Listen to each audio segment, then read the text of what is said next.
오늘 우리에게 주신 하나님의 말씀은 요나서 3장 10절에서부터 4장 11절까지의 말씀을 한번 교독해서 읽어보도록 하겠습니다. 요나서 3장 10절에서부터 4장 11절까지의 말씀입니다. 제가 3장 10절부터 읽겠습니다. 하나님이 그들이 행한 것 곧 그 악한 길에서 돌이켜 떠난 것을 보시고 하나님의 뜻을 돌이키사 그들에게 내리라고 말씀하신 재앙을 내리시지 아니하시니라.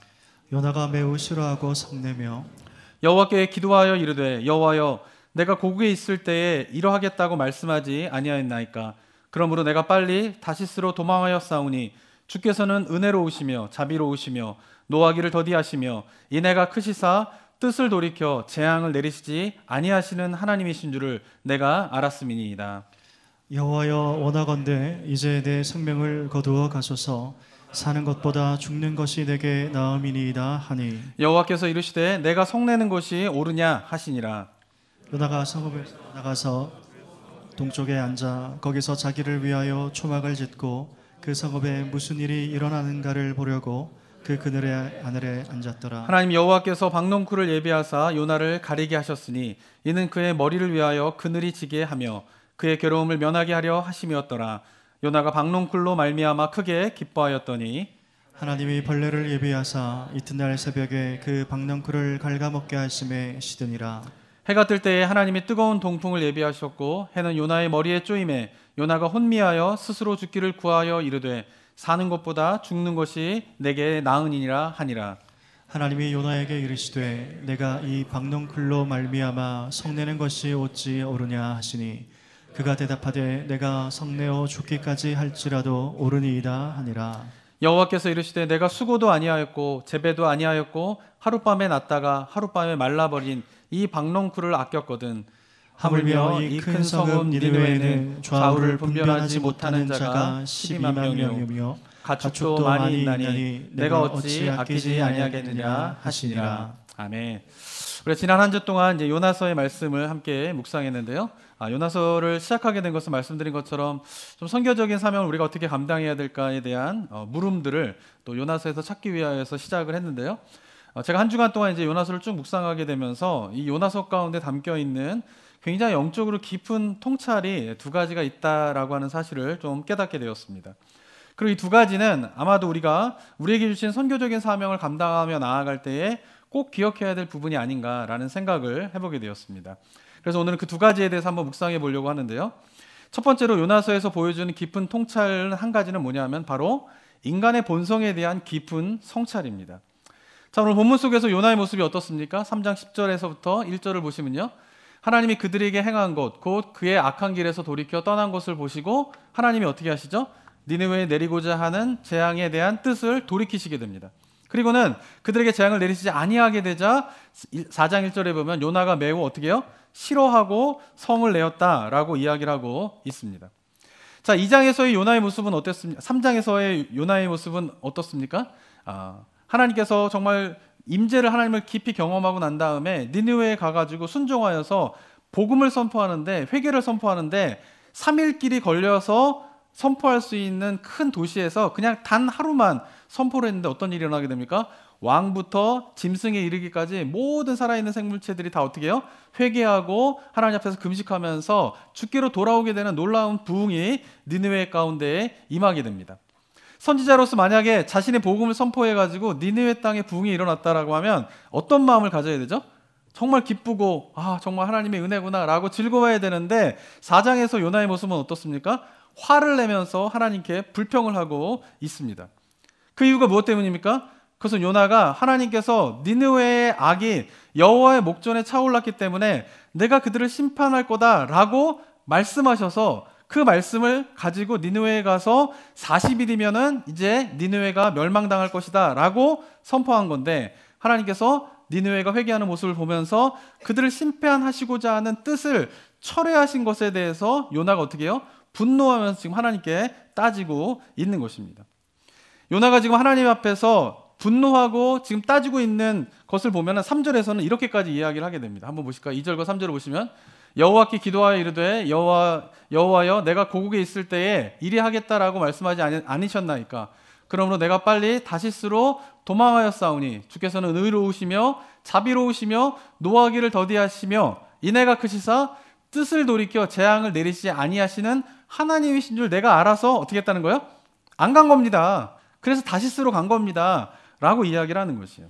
그리고 3절에 보면은 여호와여 원하건대 이제 내 생명을 거두어 가소서 사는 것보다 죽는 것이 내가 더 어떻게 해요? 나음입니다. 라고 하면서 차라리 죽겠다라고 하나님 앞에 정말 불평하면서 땡깡을 부리고 있는 것입니다. 자, 요나의 모습이 다시 어떻게 됐습니까? 물고기 뱃속으로 들어가기 전의 모습으로 다시 돌아갔어요. 물고기 뱃속에서 하나님의 깊은 은혜를 경험하고 난 다음에 순종하여서 니느웨로 가서 정말 그가 전한 복음으로 말미암아 니느웨 사람들이 돌아오게 되는 놀라운 부흥의 역사를 이끈 선지자였지만은 무엇이 다시 살아나고 있습니까? 그 선지자의 마음 가운데 자리 잡고 있던 인간의 죄성이 다시 살아나는 모습이 4장에서 나타나고 있는 것입니다. 니느웨를 질투하고요, 이스라엘의 구원만 필요하다라고 하는 이기적인 마음과 그리고 하나님의 말씀을 있는 그대로 받아들이지 못하는 이 죄성이 어떻게 해요? 요나에게서 다시 살아나는 모습이 4장에서 보여주고 있는 것입니다. 자, 이러한 요나의 모습을 보면서 우리가 깨달아야 할 것이 무엇일까요? 자, 첫 번째는요, 인간의 죄성 그렇게 쉽게 사라지는 게 아니라는 것이에요. 한번 하나님의 은혜를 경험하면은 인간의 죄성이 막 사라지는 게 아니라 하나님의 은혜를 경험하게 되면은 우리 안에 있었던 죄성이 좀 잠잠해지는 듯 하죠. 그런데 어떻게 돼요? 어느 순간이 되면 다시 그 잠잠했다라고 생각했던, 죽었다라고 생각하고 있던, 잠자고 있던 생각했던 그 죄성이 다시 살아나게 되는 것이 바로 죄성의 본질이다라고 하는 것을 우리가 잘 기억해야 하는 것입니다. 그래서 우리가 뭘 해야 됩니까? 늘 겸손해야 돼요. 하나님의 은혜를 경험할수록 우리가 어떻게 해요? 겸손해야 되는 것이에요. 왜냐하면 하나님의 은혜를 경험할 때에 바로 그때가 뭐예요? 사도 바울의 고백처럼 우리가 넘어질 때이다라고 하는 사실을 기억해야 하기 때문에 그런 것입니다.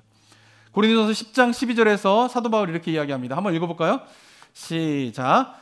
그런즉 선줄로 생각하는 자는 넘어질까 조심하라. 네, 사도 바울의 이야기가 뭡니까? 선줄로 생각할 때 그게 뭐예요? 은혜를 받을 때에 오히려 뭐예요? 그때 넘어질까 조심하라는 거예요. 왜? 그 은혜를 받은 그 자리에서 우리의 죄성의 모습이 그대로 남아있다라고 하는 것을 자꾸 잊어버리기 때문에 그런 것입니다. 심지어는 누구도 그 죄성이 사라지지 않습니까? 선지자가 그 죄성이 사라지지 않는 것이에요. 요나 선지자가 얼마나 위대한 사람입니까? 열왕기서에 보게 되면 요나 선지자가 굉장히 위대한 선지자로 있어요. 근데 그 위대한 선지자조차도 어떻게 해요? 하나님의 은혜를 경험하고 난 다음에 여전히 죄악된 모습이 그대로 드러나게 된 것이 요나서에 기록이 되어 있는 것입니다. 자, 저는 여기에 성경의 위대함이 있다라고 생각합니다. 성경의 위대한 건 무엇이냐면 위대한 선지자라 할지라도 그 선지자의 마음 가운데 있는 죄성의 연약함들을 그대로 어떻게 해요? 성경에서 보여주고 있는 것이에요. 그러니까 만약에 성경이 꾸며낸 이야기다라고 하면 어떻게 해요? 실상은 요나 선지자가 이런 모습이라 할지라도 만약에 성경이 꾸며낸 이야기다라고 하면 뭔가 이게 잘 포장되어서 기록을 했겠죠. 그런데 성경은 어떻습니까? 있는 그대로 보여주고 있는 거예요. 그러면서 어떻게 인간의 죄성이 얼마나 지독한가, 심지어 선지자라 할지라도 그 인간의 죄성이 어떻게 남아있는가에 대해서 우리에게 적나라하게 보여주고 있는 책이 바로 성경인 것입니다. 선지자라 할지라도 위대한 부흥을 일으키나 할지라도 뭐예요? 다 뭐라는 거예요? 죄인이다라고 하는 것이에요. 위대하기 때문에 하나님께서 선지자를 택하신 것이 아니라 위대하기 때문에 하나님께서 누군가 부흥의 역사를 이끄는 사람으로 택하신 것이 아니라 부족하고 연약하지만 하나님께서 사용하시고 하나님께서 사용하시니까 그 사람이 겉으로 보기에는 어떻게 해요? 위대해 보이고 겉으로 보기에는 무엇인가 하나님 안에서 그런 죄성과 이런 것들을 다 극복해 보이지만 그러나 그 내면 속으로 들어가면은 여전히 뭐라는 거예요? 죄인이라는 것이에요. 선지자도 그렇고요. 우리도 그렇고요. 목사가 되어도 어떻게 해요? 그 죄성은 그렇게 쉽게 사라지지 않는다라고 하는 것이에요. 그래서 우리가 어떻게 기억해야 됩니까? 사람을 의지해서는 안 돼요. 아시겠죠? 우리 성도님들, 한국교회 성도님들은 목사와 목회자에 의존하는 것이 너무 강해요. 그죠? 근데 그러면 안 돼요. 그래서 무시하자는 얘기가 아니에요. 무시하라는 것과 의지하라는 것을 잘 구분하셔야 돼요. 우리가 목사가 해야 될 역할은 뭡니까? 우리 성도님들이 하나님 앞으로 직접 나아가는 데에 그 도움의 역할을 하는 거예요. 자꾸 목회자가 중간다리 역할을, 중보자 역할을 하려고 그래요. 목사를 통하여서 하나님을 만나려고 그러고 목사도 뭐예요? 성도들이 자기를 통하여서 하나님을 만나는 것을 즐기는 경우도 많이 있어요. 근데 그것은 하나님께서 원하시는 게 아니라는 거예요. 하나님께서 정말 원하시는 건 뭡니까? 뭔가 매개체를 통하여서 하나님을 만나게 되는 것이 아니라 직접 이제 와서 하나님께 만나라는 거예요. 그래서 누가 오신 거예요? 예수 그리스도가 오신 것이에요. 예수 그리스도의 이름으로 주님 앞에 누구나 나아갈 수 있고 보좌 앞으로 누구나 나아갈 수 있고 그렇게 하나님 앞에 어떤 매개체를 통해서 나아가는 것이 아니라 직접 하나님 앞에 나아가 기도하고 경배하고 하나님의 뜻 앞에 굴복하고 순종하게 되는 그 삶의 모습이 바로 기독교 신앙이다라고 하는 것을 기억하셔야 됩니다. 그런 의미에서 어떻게 해요? 아무리 위대한 설교자들, 아무리 위대한 부흥을 이끌었다는 사람이다 할지라도 그 사람을 의지해서는 안 되는 것이에요. 왜? 그 사람도 다 어떤 거예요? 똑같은 죄인이다 라는 것이 바로 요나서가 보여주는 우리에게 주는 중요한 교훈인 것입니다. 근데 이 말은 또한 우리가 선교를 할 때에 선교 대상이 되는 사람에 대해서 우월감을 가져서는 안 된다라고 하는 의미로도 우리가 받아들여야 합니다. 우리가 보통 다른 민족에 대한 선교를 하게 될 때요, 보통 우리보다 좀 가난한 민족을 선교의 대상자로 삼을 때가 참 많이 있어요. 그러다 보니까 경제적으로 무엇인가 우리보다 못하고 뭔가 사회적으로, 정치적으로, 문화적으로 우리보다 못한 사람들을 대상으로 선교 사역을 할 때에 빠지게 되는 큰 착각은 뭐냐면 마치 우리가 그들보다 더 나은 사람인 것처럼 착각하면서 선교를 할 때가 너무나 많이 있다는 것이에요. 구제를 할 때도 마찬가지예요. 우리가 토요일마다 푸드뱅크를 할 때도 마찬가지입니다. 푸드뱅크에 오시는 분들에 대해서 우리가 어떤 마음을 가졌어야 돼요? 불쌍하다 이런 게 아니에요. 다 똑같은 죄인이라는 거예요. 그런 마음으로 우리가 선교하고 사역하는 것이 굉장히 중요하다고 하는 것이죠. 그러나 사람들은 어떻습니까? 경제적으로 뭔가 더 잘 살게 되고 문화적으로 좀 더 나은 환경이 있게 되면은 우리가 좀 나은 존재라고 하는 착각 속에서 살아가게 됩니다. 그게 아니에요. 다만 우리가 나은 것은 뭐냐면은 그들보다 우리가 먼저 하나님의 은혜를 경험하였다는 사실 이외에는 다 모든 사람들은 뭐예요? 죄인이다 라고 하는 사실에 대해서 우리가 늘 기억해야 하는 것입니다. 사랑하는 성도 여러분, 우리 모두가 죄인입니다. 올 한 해 가운데 저는 우리 성도님들이 내가 하나님 앞에서 죄인이구나 라고 하는 사실을 깊이 깨닫게 되기를 원합니다. 경제적으로 나아졌다고, 공부를 많이 했다고, 사회적으로, 문화적으로 나아졌다고, 심지어 목사가 됐다고, 선교사가 됐다고, 선지자가 됐다고 나아지는 게 아니라는 거예요. 우리 모두가 뭐예요? 죄인인 것입니다. 그리고 하나님 앞에서 내가 죄인이다라고 하는 사실을 깊이 깨달으면 깨달을수록 기독교 신앙의 신비는 뭐냐면 하나님의 은혜가 메마르지 않는 거예요. 다시 바꿔 말하면 하나님의 은혜가 메마르는 것은 뭐냐면 내가 무엇인가 좀 더 나은 사람인 것처럼 내가 죄인이다라고 하는 사실을 망각하는 그 순간부터 하나님의 은혜가 메마르게 되는 것이고, 만약에 우리가 죄인이다라고 하는 사실을 주님의 십자가 앞에서 우리가 매일과 같이 기억하고 그것을 고백하면서 나의 연약함들과 나의 죄성들을 하나님 앞에 내려놓으며 나아가면 나아갈수록 하나님의 은혜가 메마르지 않게 돼요. 그리고 하나님의 은혜가 메마르지 않게 되면서 영적으로 우리에게 주시고자 하는 깊은 깨달음들을 깨닫게 되는 은혜가 있게 되는 것이 바로 기독교의 신앙인 것입니다.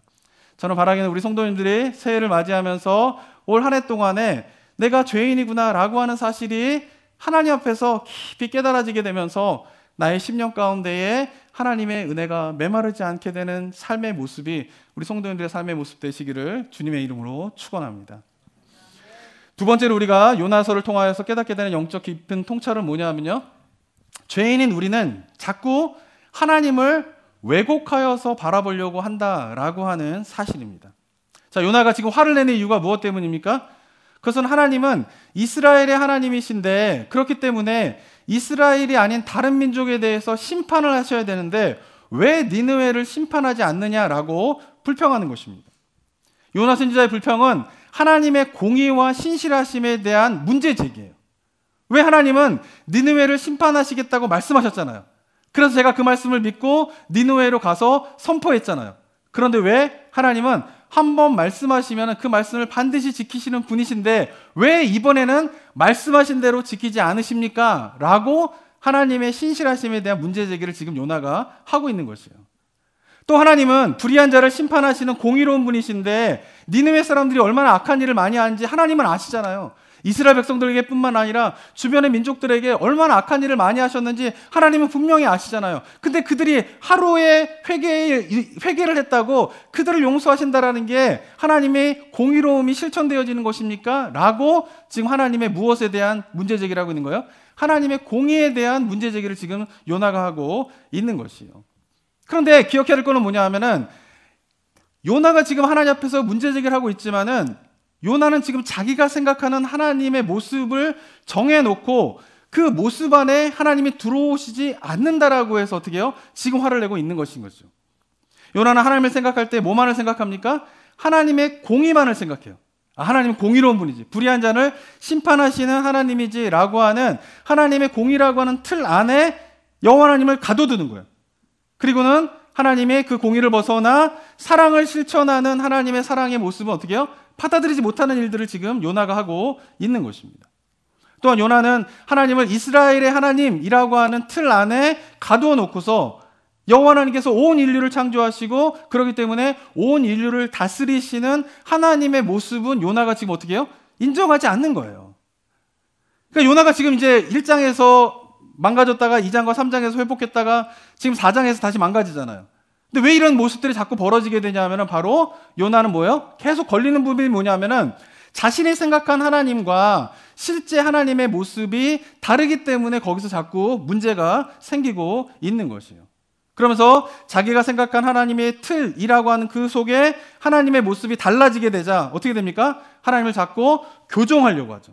하나님, 이게 맞잖아요. 이게 하나님이잖아요. 근데 왜 이렇게 행동하세요? 라고 하면서 하나님의 말씀을 있는 그대로 받아들이지 못하고 그 자기가 생각하는 하나님의 틀이라고 하는 생각 속에 자꾸 하나님을 거기에 끼워 넣으려고 하면서 분노하고 있는 것이 바로 요나의 모습인 것입니다.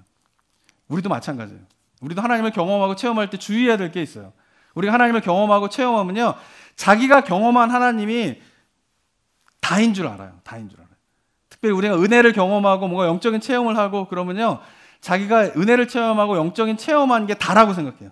그래서 그 모습과 다른 모습의 하나님을 잘 받아들이지 못하는 경우가 너무 많이 있어요. 요나의 모습이 그런 것이죠. 그러니까 우리가 자꾸 깨야 될 게 뭐냐면은 우리가 근데 이것이 이제 뭐냐, 하나님을 경험한 사람들에게 나타나는 모습이에요. 요나는 어떻게 해요? 하나님의 공의를 경험했기 때문에 하나님은 공의로운 분이야 라고 하는 요나가 생각하는 하나님의 틀은 틀린 건 아니에요. 하나님 분명히 공의로운 분이시죠. 그런데 자기가 경험한 그 하나님의 모습이 틀린 건 아니지만 어느 순간 자기가 경험한 그 하나님을 전부라고 생각을 하게 되는 거예요. 그리고 그 모습과 다른 모습의 하나님에 대해서는 받아들이지 못하는 모습이 요나의 모습인데 이것이 우리들의 모습이기도 하다라고 하는 사실을 우리가 깨달아야 하는 것입니다. 그런데 여기서 또 한 번 죄성의 모습이 드러나게 되는데 그것은 뭐냐면은 지금 하나님께 왜 니느웨를 심판하지 않느냐라고 공의의 문제를 제기하고 있고, 그리고 하나님께서 말씀하신 것을 왜 지키지 않냐라고 하나님의 신실함에 대한 도전을 요나가 하고 있지만 실상은 분노하고 있는 것은 뭐예요? 하나님의 공의와 신실하심에 대한 분노가 아니라 그냥 니느웨가 싫은 거예요. 니느웨가 싫은데 왜 하나님은 니느웨에게 은혜를 주고 내가 니느웨가 싫은데 니느웨가 지금 우리에게 괴롭힌 것이 얼마나 많은데 왜 그들을 용서하냐라고 하는 지극히 이기적인 마음 때문에 분노를 하고 있는 건데 실상은 그건데 겉으로 지금 포장하고 있는 것은 뭐예요? 요나가 하나님은 왜 공의롭지 않으십니까? 하나님은 왜 신실하지 않으십니까? 라고 겉으로는 하나님의 공의와 신실함에 대한 문제 제기를 하고 있지만 실상의 마음은 뭐예요? 자기 이기적인 그들을 미워하고 그들을 싫어하는 그 이기적인 마음을 감추고자 하는 그런 죄성이 거기서 작동하고 있다라고 하는 것에 대한 것을 또한 우리가 깨달아야 하는 것이죠. 그러면서 인간이라고 하는 것은 뭐냐면 이 이기적인 마음 때문에 화가 나는 것임에도 불구하고 그 이기적인 모습을 마치 무엇인가 공의롭고 선한 것을 추구하는 것처럼 포장을 하면서 공의를 외치는 경우가 너무나 많이 있다는 거예요. 그러면서 실상은 인간이 주장하는 공의는 자기중심적인 공의예요. 마치 공의와 선을 추구하는 것 같아 보이지만 실상은 자기의 이익을 누리고 자기의 이기적인 마음들의 합당한 일들이 일어나기를 원하는 가운데에서 포장된 그런 수단으로서 하나님의 공의와 정의와 선을 외치는 경우가 많이 있다라고 하는 것입니다. 어쩌면 인류의 역사 속에서의 모든 종교 전쟁은 다 그런 거예요. 십자군 전쟁이 그랬고요. 지금도 이스라엘이 하마스를 막 공격하고 이슬람과 이스라엘에 막 공격을 하고 막 이런 걸 보면서 우리 성도님들이 깨달아야 할 영적인 눈은 뭐냐면은 왜 하나님을 믿는데 저렇게 싸움질을 하고 정말 종교가 무엇인가, 하나님을 믿는 것이 무엇인가에 라고 하면서 하나님에 대한 의심을 자꾸 갖고 하나님에 대한 뭔가 이렇게 의구심을 가지면서 생각하는 분들이 많은데 그 본질은 뭡니까? 인간의 속성이 그렇다라는 거예요. 하나님께서 아무리 좋은 거를 주셔도 하나님이 주신 좋은 거를 가지고 어떻게 해요? 자기의 이기적인 욕심과 특별히 권력자들이 자기의 권력을 유지하고 그 권력에 합당한 그런 것을 얻어내기 위하여서 하나님의 선과 하나님의 좋은 것들을 포장하면서 자신의 이기적인 욕심들을 그대로 실현하게 되는 모습이 뭐예요? 종교전쟁의 모습이고, 우리가 종교전쟁까지 가지 않더라도 우리의 속성 가운데에서도 그렇게 하나님의 공의와 정의에 대한 것을 나의 이기심을 가리기 위한 포장으로서 사용하는 경우가 많이 있다라고 하는 사실에 대해서 우리가 요나서를 통하여서 깨달아야 할 것입니다. 그러면서 사람은 이중적인 잣대로 하나님의 공의를 이용하게 되는 거예요. 내가 잘못했을 때에는 하나님의 공의 대신 뭐를 기대합니까? 용서와 사랑을 기대하죠. 그래서 내가 힘들고 어려울 때 하나님이 인내하시고 용서하시고 하나님이 나를 사랑하시는 것에 대한 것을 너무나 좋아하는데, 그런데 다른 사람에 대해서는, 특별히 내가 싫어하는 사람에 대해서 하나님의 용서와 사랑과 인내가 베풀어지게 되었을 때에 요나처럼 어떻게 하는 거예요? 그냥 그게 싫은 건데, 하나님의 은혜가 부어지는 그 자체가 그냥 싫은 건데, 마치 하나님의 공의와 하나님의 신실하심에 대한 것에 대한 의로운 분노인 것처럼 포장을 하는 것이 요나의 모습이고 바로 우리들의 모습이다라고 하는 사실을 기억하시기 바랍니다. 자, 그런데 하나님께서는 이러한 요나를 향하여서 끝까지 알려주고 싶은 것이 있으셨어요. 그것은 뭐냐면 바로 하나님은 모든 민족이 주께 돌아오기를 원한다라고 하는 사실인 것입니다. 심지어 이스라엘을 괴롭힌 아수르를 할지라도, 오랫동안 하나님을 대적한 민족이라 할지라도 그들이 회개하고 돌아오기만 한다라고 하면 그 민족이 돌아오는 것을 기뻐하시는 분이 하나님이신 것을 요나로 하여금 깨닫게 하시기 원하셨다라고 하는 것이 주님의 마음인 것이죠. 그래서 하나님께서 선택하신 방법이 있는데, 그것은 뭐냐면 요나를 위하여서 쇼를 하나 벌이시게 됩니다. 5절과 6절 한번 볼까요? 5절과 6절 한번 읽어보겠습니다. 네, 한번 읽겠습니다. 5절, 6절 시작. 요나가 성읍에서 나가서 그 성읍 동쪽에 앉아 거기서 자기를 위하여 초막을 짓고 그 성읍에 무슨 일이 일어나는가를 보려고 그 그늘 아래에 앉았더라. 하나님 여호와께서 박농쿨을 예비하사 요나를 가리게 하셨으니 이는 그의 머리를 위하여 그늘이 지게 하며 그의 괴로움을 면하게 하려 하심이었더라. 요나가 박농쿨로 말미암아 크게 기뻐하였더니. 네, 하나님의 결정에 대해서 차라리 죽겠다라고 요나를 말하면서 요나는 끝까지 하나님 앞에 이제 시위를 합니다. 이제 니느웨 성읍을 나와서 니느웨 성읍의 동편에서 니느웨를 바라보면서 요나가 뭘 기대하는 걸까요? 40일 만에 니느웨 성읍이 망하나 안 망하나를 지켜보고 있는 것이에요. 하나님께 정말 저 성읍을 망하나 안 먹거나 어떻게 해요? 지켜보고 있는 것이에요. 근데 내리쬐는 그 중동 지방이 얼마나 덥습니까? 그 내리쬐는 땡볕 아래 버티고 서가지고 계속 내 저 성읍이 망하나 안 망하나 지켜보겠다라고 하면서 고집스럽게 하나님 앞에서 끝까지 시위를 하는 모습이 뭐예요? 요나의 모습인 것이요. 그런데 하나님께서는 이렇게 말씀에 순종하지 않고 끝까지 고집을 부리면서 시위를 하는 요나를 그냥 바로 벌하지 않으세요. 네. 이렇게 말을 안 들으면 어떻게 돼? 하나님께서 심판하셔야 된단 말이에요. 뭔가 책벌을 주셔야 되잖아요. 근데 요나에게 그 일을 행하지 않으시는 거죠. 그래서 제가 이제 지난주에도 말씀드렸지만 이 요나서가 다른 선지서와 다른 부분이 바로 여기에요. 다른 선지서에서의 하나님의 모습은 어떻습니까? 하나님 앞에 불순종하면 바로 심판이에요. 하나님 말씀에 순종하지 않으면 바로 벌을 내리시는 거예요. 그래서 이방 민족에 대해서 심판하시고 벌을 내리신 하나님이 바로 선지서에 묘사된 하나님이신데, 만약에 그 선지서에 묘사된 하나님의 모습 그대로라면 지금 요나의 이 행동에 대해서 하나님 어떻게 행동하셔야 돼요? 바로 심판하시고 벌 내리시고 정신 차리게 강압적으로 누르셔서 깨닫게 하고 막 이래야 되는데, 하나님은 요나의 서서에 있어서는 그런 모습을 보이지 않고 있다라고 하는 것이죠.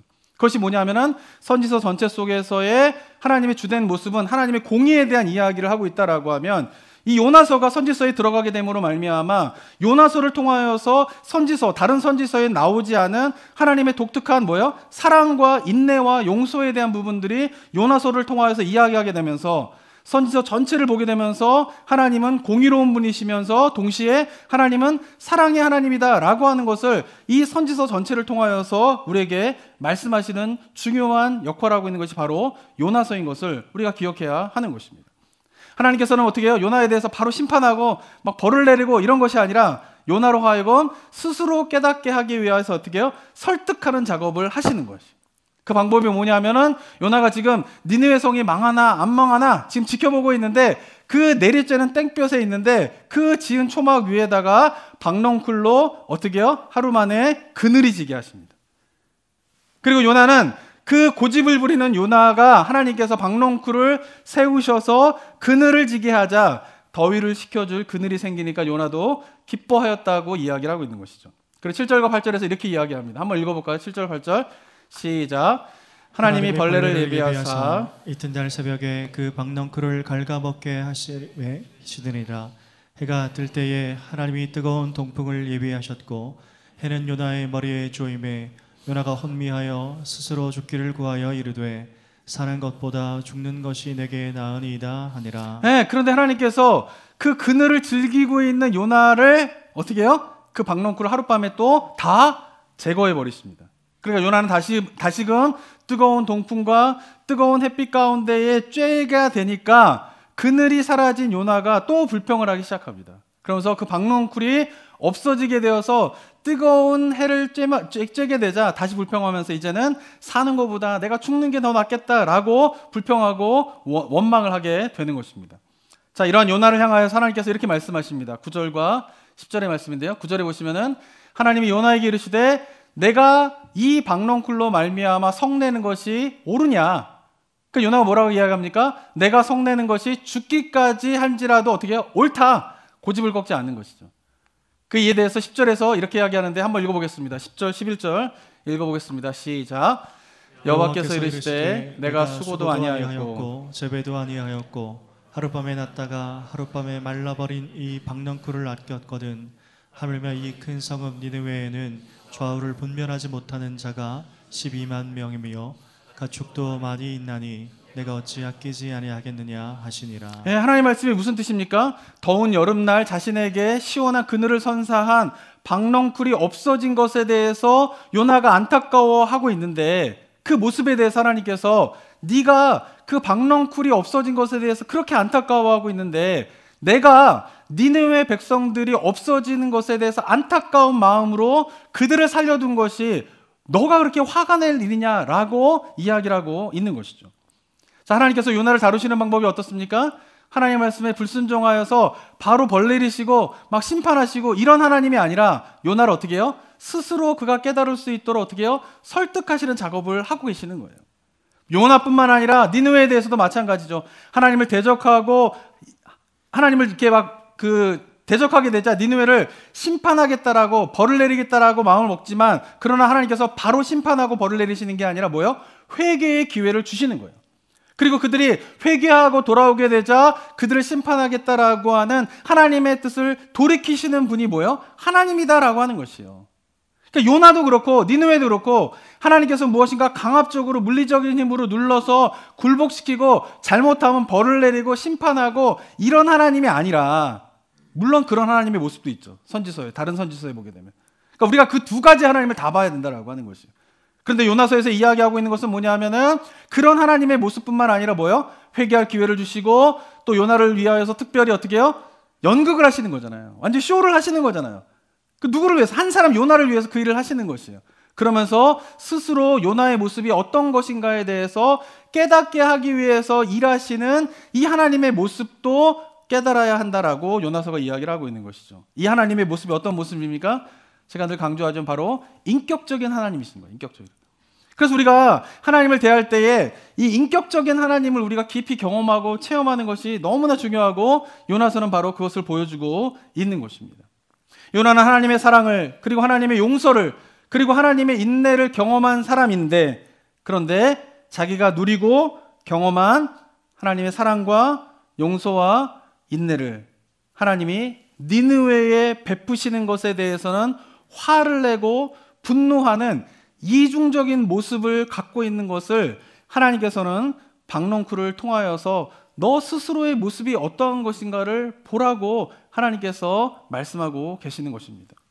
하나님께서 박넝쿨을 통하여서 깨트리고 싶은 요나의 모습이 무엇이냐? 바로 그 이기적인 죄성, 네가 가지고 있는 그 모습을 너 스스로가 깨닫고 발견하라 라는 의미에서 박넝쿨을 세우셨다가 없애는 그런 일을 하셨다라고 하는 것입니다.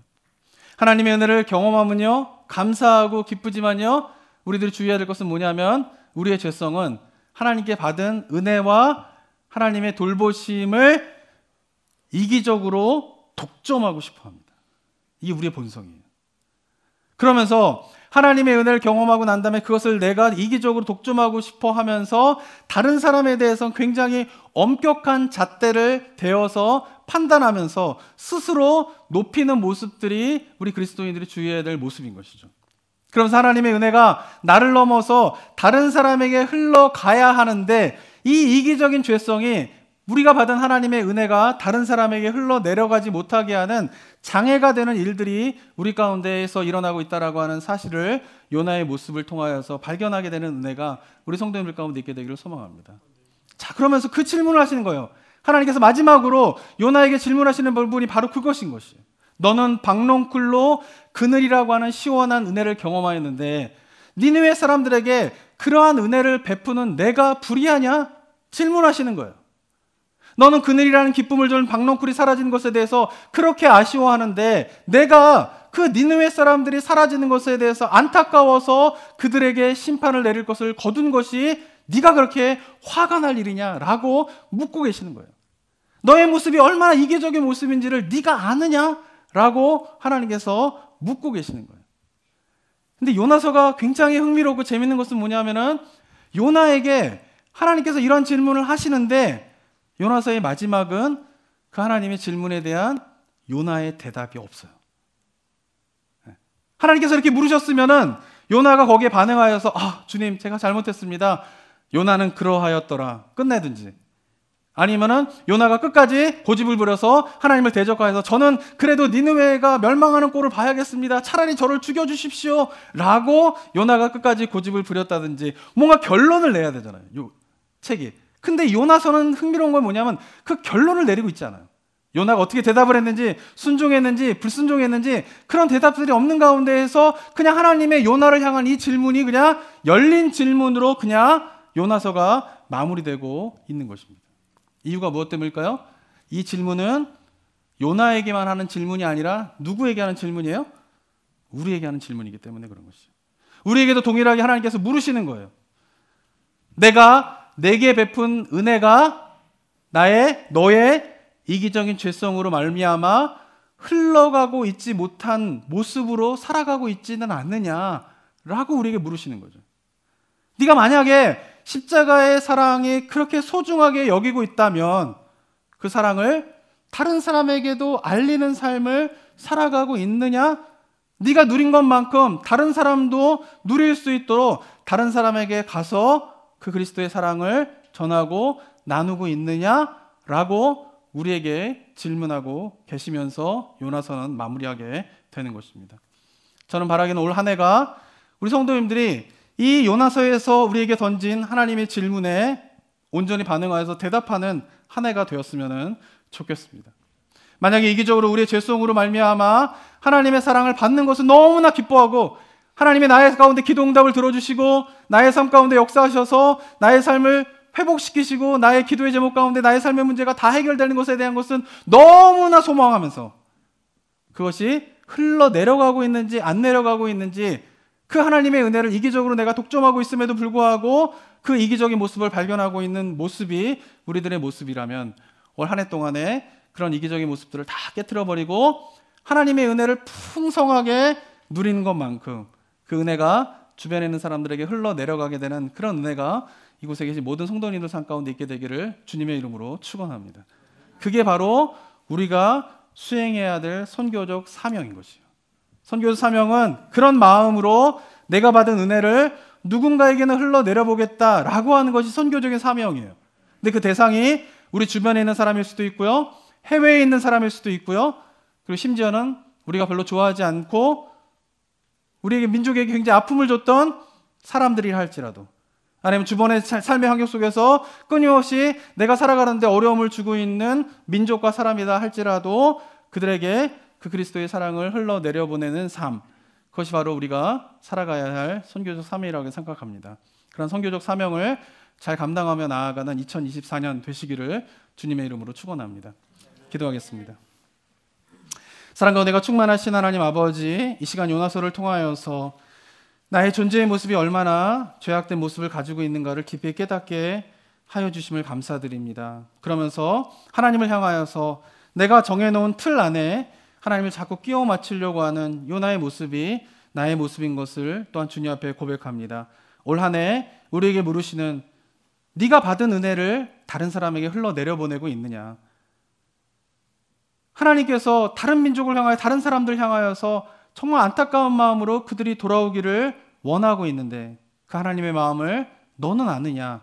라고 물으시는 하나님의 질문 앞에 우리가 올 한 해 온전히 반응하면서 주님의 마음을 기쁘게 하는 삶의 모습이 우리 성도님들의 삶의 모습이 될 수 있도록 주께서 은혜를 더하여 주시옵소서. 감사드리며 예수 그리스도의 이름으로 기도드립니다. 아멘.